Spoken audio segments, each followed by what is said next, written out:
Okay, some last few items up here on this when we're talking about atomic structure. Isotopes.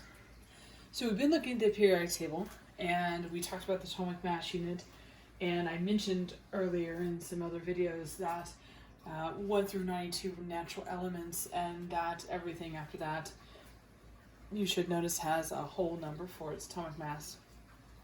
Whereas 1 through 92, if they're found here on Earth, they're going to have a decimal because they have isotopes. Okay? And remember that isotopes differ by the number of neutrons. And so those atomic masses are based on the abundancy of the isotopes. And what that means is we're trying to represent how much of each of the isotopes we find here. Okay? Isotopes vary by the number of neutrons. And so one of the classical ones that I generally talk about in class is I talk about carbon-14. Okay? Because carbon-14 is used predominantly in dating life that existed here before we came around.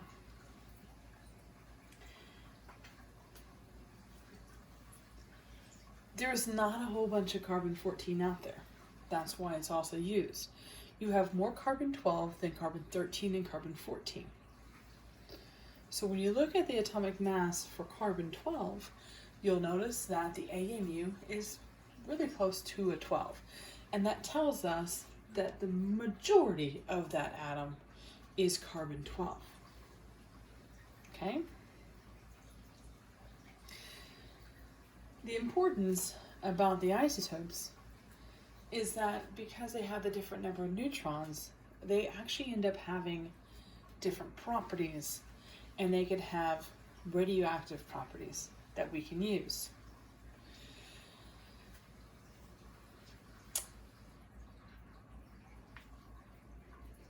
So, carbon-14 is used to date life, okay? You are breathing in carbon-14 at this point in time, right? When organisms die, they no longer bring in carbon-14. And so if an archaeologist comes along, or a paleontologist, and digs up some bones, they can do a carbon-14 date on it to determine how long ago it had passed on.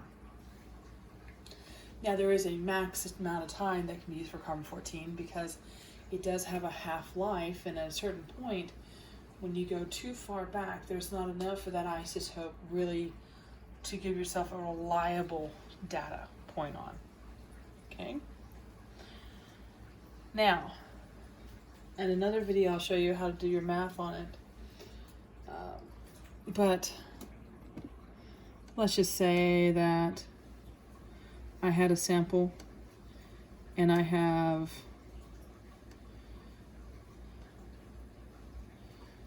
%86 carbon-12.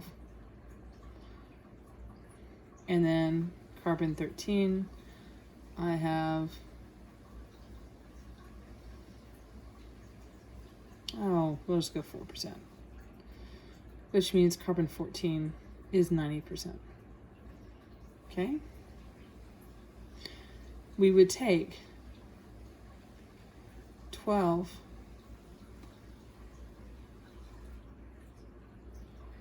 I don't think it's showing up but well. Okay.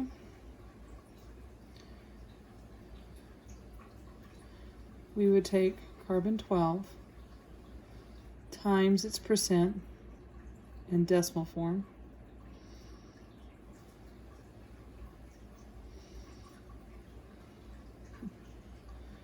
Carbon-13 times its percent.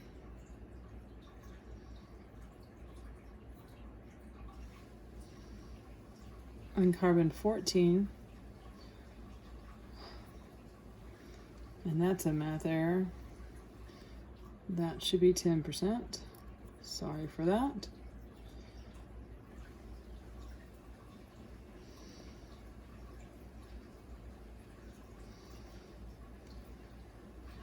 And when I do that number, I will get the atomic mass of that sample. And that's what we mean by coming up with the atomic mass for the periodic table. Last thing on this topic is antimatter. So we do a lot of talk about matter and protons, neutrons, electrons. I do want to point out there is this idea of antimatter proposed by Dirac in 1929, and he made a prediction that there must exist extraordinary electrons or particles that have the same mass but are opposite in charge. 3 years later, Anderson proved that there were positrons, which are positive electrons. These particles make up antimatter and may be controlled by anti-gravity. And if you want to know more, you can check out that link for more information.